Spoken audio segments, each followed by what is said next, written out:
There's been a lot of discussion about the Democrats' decision to load up their partisan spending bill with liberal items that are completely unrelated to the pandemic. We're at a key turning point in this crisis. The nation has just endured an historically painful year. The virus has stolen 500,000 American lives.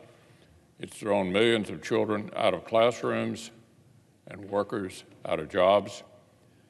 But on every front, there seems to be signs we're actually turning the tide. New cases, hospitalizations, and deaths have been declining. The CDC reports that 1 in 5 adult Americans have already received at least one vaccine dose.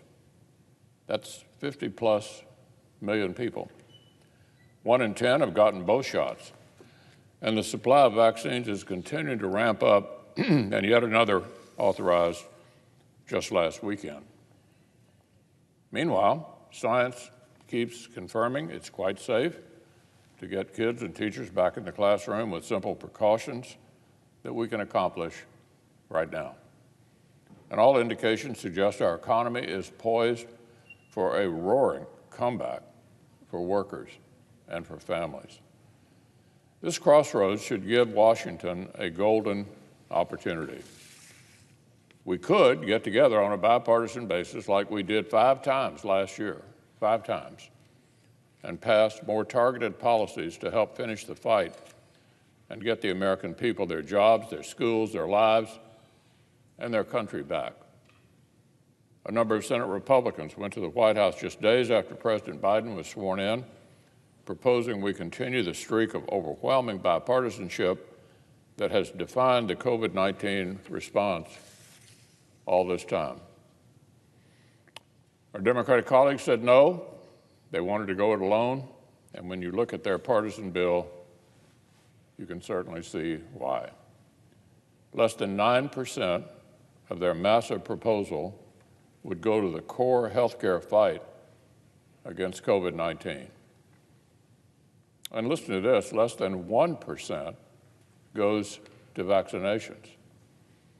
You see, they had to leave room for all the completely unrelated left-wing pet priorities, like sending $350 billion to bail out long mismanaged state and local governments, multiple times the expert estimates of COVID needs. Things like massive expansion in Obamacare subsidies that would disproportionately benefit wealthier people.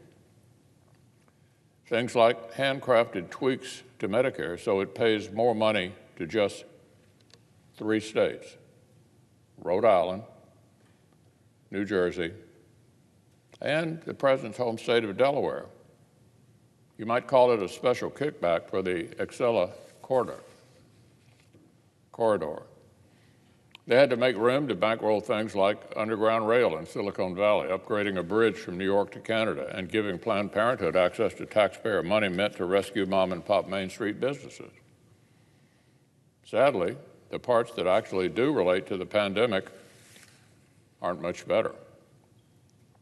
At the same time, the Democrats refuse to follow the science on in-person schooling. They want to pass a massive new set of deluxe benefits for federal government employees, including 15 weeks of paid vacation for folks whose children have the option, just the option, of virtual or even hybrid learning.